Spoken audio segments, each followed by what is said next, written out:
આ વાટકામાં શું છે? પાણી. આ પાણી કેવું કહેવાય? પ્રવાહી. કેવું કહેવાય? પ્રવાહી. પાણી કેવું કહેવાય? શરબત કેવું કહેવાય? પ્રવાહી. બરોબર. પછી પાણીના આપણે ફ્રીજમાં ભરીને મૂકીએ, ઠંડા વાતાવરણમાં મૂકીએ, એનું શું બને? બરફ. શું બને?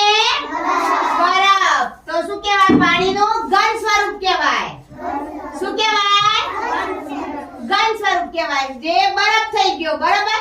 બરફ કેવો હોય? ઠંડો. સરસ. કેવો હોય બરફ? ઠંડો. ચલો ઓર્ડર તમે કેવો લાગે છે? જો જો સાને ઠંડો. પદન નહીં ઉઠવાનું. પદન નહીં ઉઠવાનું. નીચે બેસજો. બરોબર. તો પાણી બસ પાણી પ્રવાહી કહેવાય અને બરફ શું કહેવાય? ઘન કહેવાય. હા બેજો. બરોબર. તો તાળી પાડો. તાળી પાડો બધા.